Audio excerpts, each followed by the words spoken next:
Techie Radha Gayatri అనుమానాస్పద మృతి కేసులో కీలక పరిణామం చోటు చేసుకుంది. ఈ కేసులో ఆమె భర్త శ్రీచరణ్ ను డెహ్రాడూన్ పోలీసులు అరెస్ట్ చేశారు.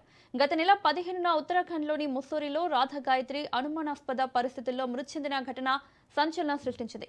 ఈ ఘటనపై అన్ని కోణాల్లో విచారణ చేపట్టిన పోలీసులు దర్యాప్తులో లభించిన ఆధారాల మేరకు శ్రీచరణ్ ను అదుపులోకి తీసుకుని అరెస్టు చేసినట్లు సమాచారం. ప్రస్తుతం డీఎస్పీ జేసీ పంత్ ఆధ్వర్యంలో కేసు దర్యాప్తు కొనసాగుతోంది. రాధా గాయత్రి మృతికి గల అసలు కారణాలపై పోలీసులు లోతుగా విచారణ జరుపుతున్నారు.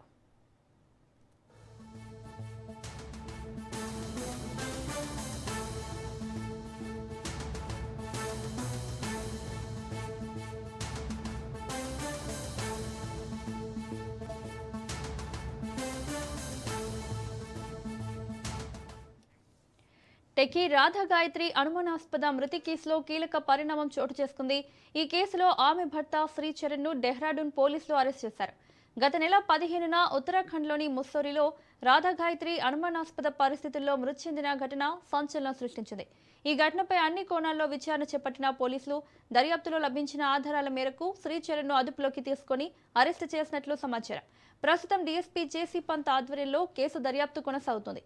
రాధా గాయత్రి మృతికి గల అసలు కారణాలపై పోలీసులు లోతుగా విచారణ జరుపుతున్నారు.